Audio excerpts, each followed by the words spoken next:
Right, 1600, let's crack on. And today, so I was chatting with Adam, and I think what we're going to have to do from now on is have certain themes for these wealth gen social chats. Otherwise, every single session is going to be full of crypto, no doubt, and it's probably going to be the same questions every single day, so people are going to get bored. But don't feel that you're missing out, because if you go to my YouTube channel, I'm recording all of these Facebook Lives, or these sessions, and they're literally there. Just type in 𝗁𝗃 YouTube, and there's a playlist there. So, along with all the questions that were asked. So we're going to have the theme today, and it's not crypto. We may answer a few quick crypto questions towards the end, but I want to talk about business startups in particular, as in setting up a brand new business.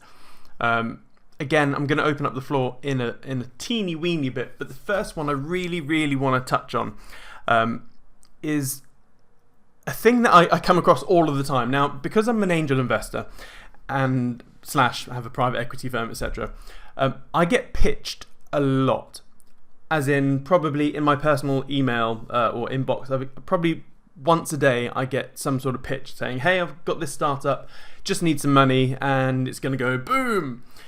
And I sort of cringe, and the common theme here that I always see is, this is a booming market, and all I need to do is just get 1% of this $10 trillion billion market, and we're gonna go to the moon. And the moment I hear someone say that, or even start that sentence, we just need 0.1% of this market and then we're golden, and I just die inside. And straight away, that person becomes uninvestable. I know it's brutal, and I'm not the only one that thinks this, because I used to be, I used to be part of lots of angel investor sort of networking dinners, etc. And this was one of the biggest turn-offs, and it wasn't just me. There'll be me in a room with probably 10 other investors, and we'd get these pitches, etc. And the moment someone started saying, hey, we just need this % of this market share, and the whole room would switch off. Game over. No matter how good the business idea was, what that sort of question or that statement, it just shows that the investors, that this new startup business owner is well and truly going to fail. And I apologise if anyone listening, have done that before. Hell, I've probably said it before, like years and years ago. And the main reason why it's such a bad comment to make is because people don't understand how much it costs to acquire a customer. And this was a massive, big, wet, slippery fish. What am I trying to say here? A big slap in the face with a big, wet kipper, or something like that, whatever that term is. And when I realised that, oh shit, you actually have to acquire customers. You have to buy customers. That was a game changer for me. If I take you back to one of my first businesses, when I came out of the Air Force, I tried to figure out what skills do I have, and I pretty much had no skills other than flying and trading. And so I thought, okay, I'll put my helicopter skills to use, because I had a commercial helicopters license and all that, yada yada yada. And so I set up 𝗵𝗲 Aviation Services. 𝗵𝗲. And what I was going to do was wedding helicopter flights, private charter, and also jet charter as well. And this was pretty much my first, was it my first or second business? I can't remember. But this is how naive I was. I got the website set up, I got the business cards, I got these swanky flip-out business cards. I had everything all set up, like all of the stationery, all that sort of stuff. In fact, I'm just going to open the door because the signal's really bad. There we go. Sorry, I'm at the far end of the house and the Wi-Fi signal doesn't quite reach the phone. Well, the shitty iPhone. It's all about Android, baby. So I got everything ready, and I went to a few networking meetings, and I thought, okay, cool. Game time. Everyone's got my website, everyone's got my phone number. And what did I do? Being the naive business owner, I simply sat at home playing COD all day, every day. So my girlfriend at the time, who's now my wife, she went to work every morning at 8 o'clock-ish, and she'd get back I don't know, 5:30, 6 o'clock, and all I would do is play COD on the Xbox or PlayStation from literally 9 till 5. And I was sat there, I'm going to play COD and I'm just going to wait for the phone to call. And guess what? The phone never rang. I actually called BT once or twice just to check that this business phone number was actually working and that there wasn't like a connection. In fact, I've just heard that I've muted. You've lost audio. A few moments later. Yeah, so this is actually really... I'm going to end the room now because this is just not working. And I'm just going to get rid of this phone and I'm just going to focus on you Facebookers. Yeah, and so it didn't work. And so eventually, a few years later, I realised that you have to acquire a customer. You have to have a client attraction journey where you can systematically and controllably acquire customers. And that's the thing. There's a big difference between organic customer acquisition and paid customer acquisition. With organic, you can't really control the flow. I mean, yes, you can build it up and then eventually it just comes, naturally, but that's a long time and effort. So to begin with, you really need to rely on paid customer acquisition, i.e., marketing of some sort. And so when someone says, I just need 1% of this, I don't know, $10 billion market share. Well, what is 1% of 10 billion? Is what, 100 million? Okay, so you want 100, wait, is that correct? Just double check my maths here, stand by. So that's a million, 1, 2, 3, that's a billion, that's 10 billion. So 1% of that is 100 million, yeah, was it? Okay, so you just want 100 million customers, okay, out of 1% of this $10 billion market cap. Let's make it different. Let's say there's a billion people in this market cap. 1, 2, 3, 1, 2, 3, 1, 2, 3 times 1%. Yeah, 10 million. So 1% of a billion is 10 million. Okay, so you want 10 million customers, which is your 1%. Well, how much do you think it's going to cost you just to get eyeballs, just get in front of those 1 million people? And not just eyeballs, for them to actually buy. It's going to cost you a fortune, an absolute fortune. Now, I don't care what your business is. It could be the most attractive, best product ever. It's still going to cost you a lot of money. And so this is why big companies, when they start off, it's all about their runway, as in their cash flow burn rate. And if you take Netflix, I think to begin with, then Netflix price was something like $7.99 or something like that. Let's just call it $8. And their CPA, their cost per acquisition, was roughly 3 years. So they were prepared to pay so what is 3 years? So call it $8 times 12 times 3. So they're willing to pay $288 to get one Netflix customer, paying them $8 a month, with no guarantee that they're going to stay. But it's a long-term play. So what they're doing is they're going to be like, right, we're going to buy up a certain amount of customers, and we don't care how much it's going to cost. 2 years underwater, 3 years underwater, doesn't matter, because they know that once they get a certain traction point or a certain amount of people, they can effectively turn the marketing off, and it's a self-fulfilling or self-sustaining business. So, for example, let's take that Netflix model. They could have been like, right, we're going to raise loads of money through whatever financing vehicles, debt, IPO, whatever, doesn't matter. And we're going to buy enough customers until the business is chucking out $10 million a year. Or no, let's say a month. 10 million a month. So what is 10 million? Divide that by 8. So they need 1.25 million customers. So they're like, okay, that's our target, and they'll just go out and acquire them. They're going to spend, $300 odd to get, whatever that is. Now, so that seems like a lot, because if you do, $300 times 1.2 million people, etc., the answer comes to like 370 million pounds or dollars, which sounds crazy. But this then takes us into the next thing. I'm going to write this down so I don't forget when I'm writing up the, ad velocity. Yeah, so this takes us into the ad velocity.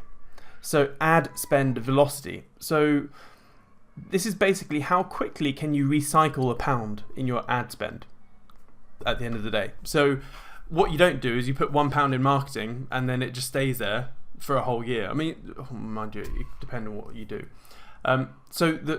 With good paid marketing, it's all about getting that pound working as many times as possible. Because if you can get that pound back within a couple of months, guess what? You can then use that pound again.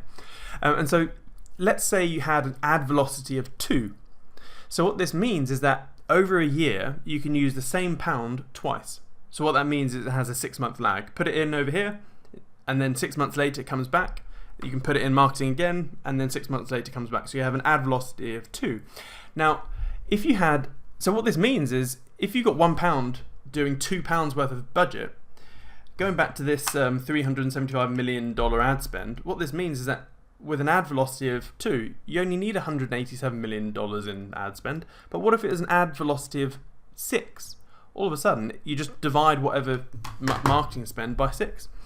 And so, believe it or not, if you have a marketing funnel, or again, people get touchy with that word, funnel, or client attraction journey, and you can do it 1-for-1, as in £1 in at the top equals £1 worth of revenue at the bottom, or not just revenue, maybe, so you're break even, okay? But just for all intents and purposes, let's say £1 at the top, £1 at the bottom. That is your ticket to scaling.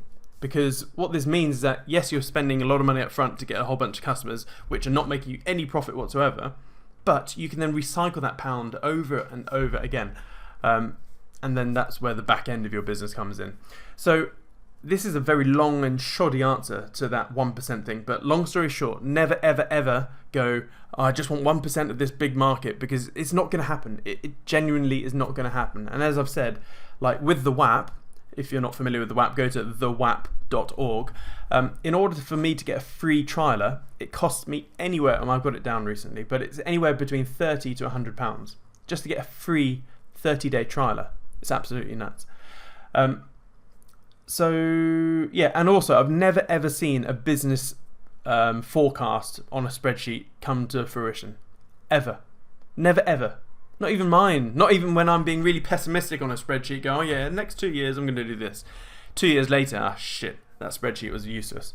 And every business I've bought where I've sat down with the owner and gone, look, if I'm going to be in this business, what realistically are we going to see over the next few years? Being really pessimistic. Not even the pessimistic numbers have come to fruition. The spreadsheet always lies. Always. Having said that, I've only got a data set of like 20 odd businesses, so it's probably a small data set. Or it could mean all I've done is buy shit businesses. Either way. So that's that.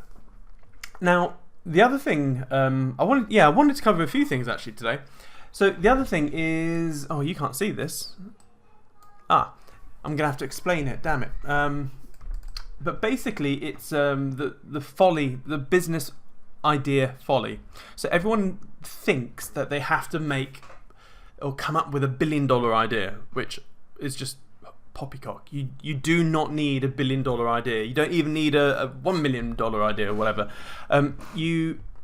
It's all about execution. It really is. Now, again, this screen is being recorded. You guys and girls can't see it, but in the recording, it'll be here. If you go to the WAP portal, again, if you're doing the free trial of the WAP, you've got access to this, and go to extra resources.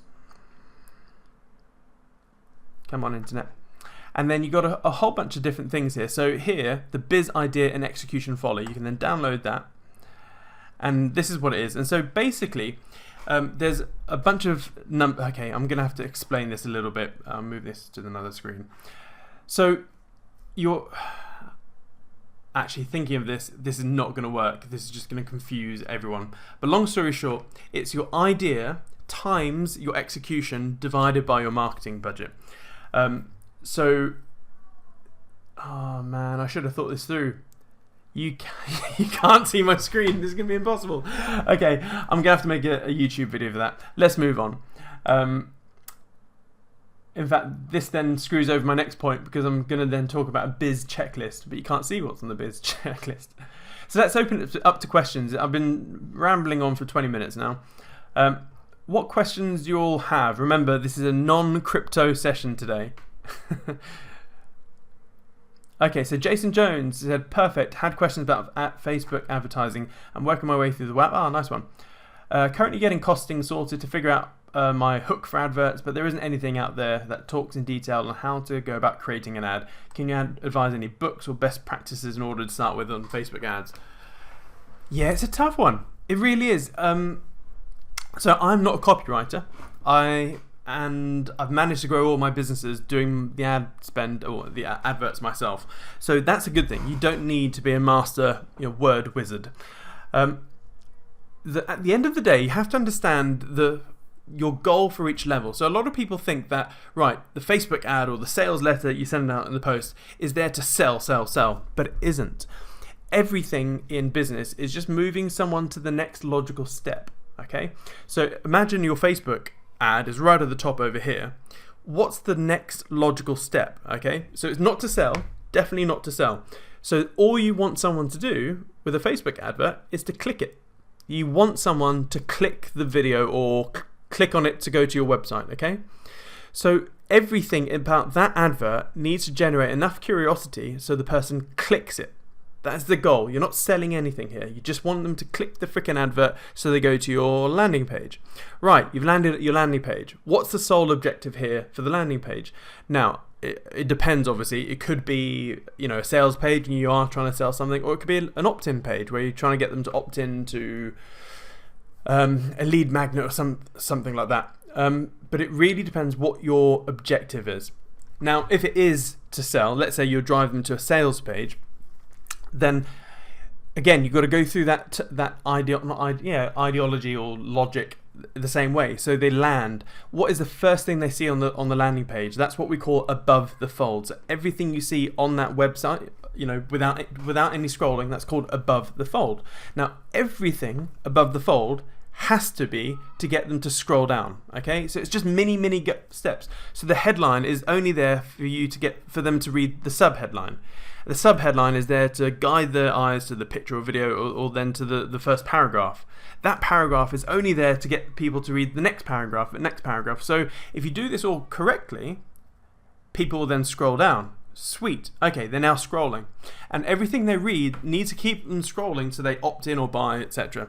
So it's just loads and loads of mini steps. So really, if you do a very basic journey from Facebook ad to just buying a cheap widget or whatever it may be, there's going to be like anywhere between 30 to 100 different logical next steps. And when I say next step, it could be as little as headline to subheadline. That will be a next step. And you have to really be anal about this. And I think this is why I've done all right with business and Facebook ads or adverts in general, is simply because I'm just really obsessed about these tiny little things. And if something's not congruent, people will click away. And this is why you need software called Hotjar. Now, Hotjar records people's sessions. Again, I'd love to show you, but I can't because you're just looking at me instead of my screen. But Hotjar, it will record, as in it will screen record people's session on your website. And when you log into Hotjar, you can say, oh, this person was on our website for 3 minutes and 52 seconds, and you can press play and you can watch what they do, how they scroll, what their mouse hovers, what they're clicking, which websites you're going to. And I mean, from a normal, a non-advert level, Hotjar is really good to see where your website black holes are. So I remember when I first installed Hotjar on one of my websites, I realized that everyone was clicking, going to this page and then buggering off. I think it was like the price page or something like that. They were clicking around, they click the price page and then they'd bugger off. And then I realized, that's the black hole. Everyone that goes to the price page buggers off. That gave me a few points of data. So the points of data are either the price is too high, or the website as a whole hasn't conveyed enough value to justify the price. So that's two things there. It could be too expensive for now. I mean, when someone says no, it's not no forever. It's no for now, basically. I mean, there's loads of things I've said no, and I can't buy or don't want to buy just yet. It doesn't mean I don't want it. It just means, I just don't want it just at the moment. So I guess going back to your question, Jason, just with a Facebook ad, just talk to them for the next step, and don't be salesy. Mind you, Facebook are going to stop you from being super salesy anyway, because they'll just ban any advert that it seems is unkosher. Right. Okay, let's go through the. Sam says, how much it costs to get a customer? Good question. It depends what business you are, what you're selling. As I said, like it cost me £30 to £100 just to get a free WAP trialer. But luckily, with the WAP trialers, I think it's 54% become a full member. Whereas if you look at one of my other businesses, let's say the Realistic Trader, it costs me roughly £500 to get a customer. Or I would say no, £500 to £1,000 to get a customer. But then if I go to, let's say, Float Norwich, which is a flotation centre, each float is £55, and that actually cost me about £200 to get a new floater. Sounds dodge, but yeah, you know what I mean. And then, I mean, hell, if you go to Sunseeker Yachts, God, it's going to be tens of thousands of pounds to get a new customer. But guess what? When they make a sale, they're making millions, so it doesn't really matter. So it's all subjective. But a good rule of thumb is that if you're selling a product online, your CPA, as in your cost per acquisition, will be at least double your retail price. So if you're selling a £10 widget, it's going to cost you at least 20 quid to get a sale. At least. That's the key thing here. And so when, like during all of these pitches, back in the day when I used to do all these dinner meetings and, you know, be like a very small fry dragon's den type thing, like the question I would always ask, and it got to the point where some people just always looked at me and went, now's the time, Siam. And I'd be like, okay, so you want this many customers, how much do you think it's going to cost you to acquire those customers? And straight away that was a make or break question for the whole room, because if they screwed up that question, game over. And sometimes you'd hear ridiculous things like this. Where's my other booklet? I've got this. No, it's not up here. I should be a bit more prepared, really. Someone was trying to sell me or get investment for, what was it, an egg house. It was a fancy egg house, and it was going to retail at 60 quid. And when I say, you know, so most people have egg trays, right? Well, he had a fancy egg house where it would store like 20 odd eggs, and it had like this mechanical roof. And as your hand went towards the roof would open up and you can pick up an egg. It looked really cool. It genuinely did. I actually wanted one, but it was 60 quid. And he was saying, oh yeah, he did every mistake. He was like, I just want 1% of this egg tray market share, and blah blah blah. And I was like, how much do you think it's going to cost you to get to, you know, sell a 60 quid egg house? And he was like, oh no, 10 quid. It was like game over. Even though, yeah, and do you know what? Some of these little game over questions have dodged helped me dodge so many bullets, so many. Honestly, well, I've just gone, no, it's not for me. Sorry. And then a few years later, you realise that business went bust and lost loads of money. So yeah, it depends. Especially if you have a subscription or payment plan type business, it's going to be at least double whatever your price is. Sam again, where's a good place to get investors?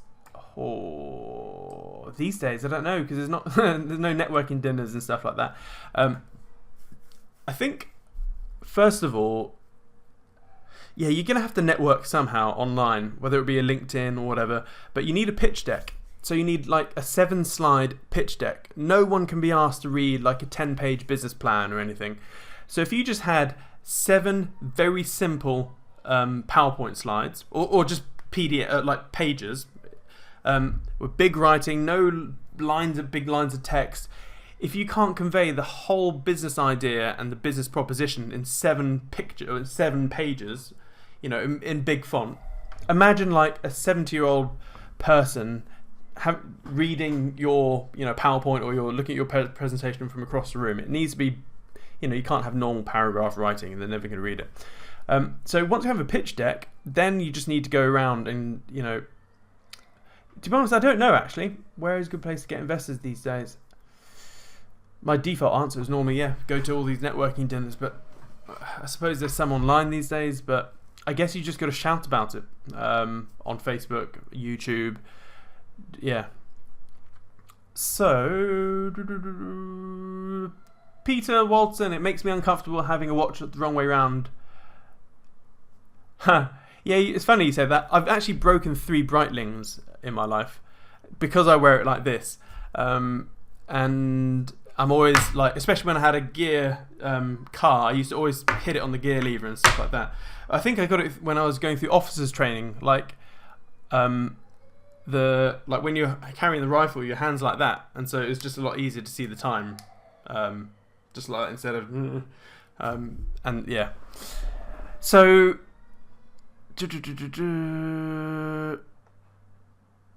right, any other questions? Timothy Barton, how do you get into lending? Oh, okay. I've made a lot of errors lending money. So my big rule of thumb here is don't. So that's number 1, don't. Number 2, never lend to friends, ever. You will lose friends. 3, whatever you lend, it must not hurt you when that loan defaults. When, not if, when that loan defaults. So yeah, you must not put yourself under extreme liquidity issues if that person doesn't pay back on time. So that's number 3. Number 4, contracts mean jack shit. Generally, I have no respect for the law these days and the UK legal system. It's absolutely ridiculous. So here's an example of a very bad loan situation that went wrong. So there was a Norwich business owner who, long story short, I loaned for £40,000. Okay, and it's a really long story, but the essence of this is that I loaned £40,000, contracts all done by solicitors, everything's all hunky-dory. It was an airtight contract on my behalf, as in my solicitor made it airtight. I used Norwich's most expensive legal firm. I made sure of that because it was one of the first times I started lending money, so I wanted to make it all airtight, and also learn the process. And so I did all that, and guess what? The person defaulted on the loan. Okay, I think he paid back like 6 months and then just stopped. And it's like, okay, shit. Right, how do I get my money back? Start texting, prod, and then eventually you have to go legal. And then what happened is that it lasted 2 years, roughly 2 years, going back and forth from solicitor to solicitor. I had to pay a fortune through, solicitors writing to his solicitor and all that sort of stuff. And in the end, I had to press the button, I had to take him to court. So this business that I lent it to, it was actually him as a person. So he was a sole trader. So that's another thing. I'm very wary about loaning to sole traders or individuals, because mind you, if you lend to a business, that could just wind up and then you lose your money anyway. Anyway, so eventually I had to pull the trigger after 2 years of giving him the benefit of the doubt, and I had to take him to court. So I went to court. Bear in mind, he owed me 2 years worth of interest and plus the 40 grand principal. And it was surreal. The judge actually told him off. Like, we're in Norwich County Court or Small Claims Court, whatever it is. And the judge actually told him off. It was like, this is, an appalling way to behave, blah, blah, blah. And so, I hope you can't hear my kids melting downstairs. And then you need to pay him back. So long story short, I won in court, like without a shadow of a doubt. But he then pled poverty. And so it's like, I'm either have to go bankrupt or blah, blah, blah. And so he's now paying back £250 per month for the next 10,000 years. So he basically has to pay back 40 grand plus costs plus all the interest. Yeah, 250 quid a month. And guess what? He paid for 3 or 4 months, 250 quid, and he stopped again. And literally, in fact, this just reminds me, cheers Tim, I need to prod him because he hasn't paid back. So I think after all of that, it's cost me in court and legal fees. I've probably only got back £1,000 or so, probably £2,000, and I've only got one more thing to do, is push him into bankruptcy, which I don't really like doing. So it's really shit. You can be completely in the right with all the legal stuff behind you, and contracts mean jack shit unless you have the money and the time and energy and inclination to enforce it.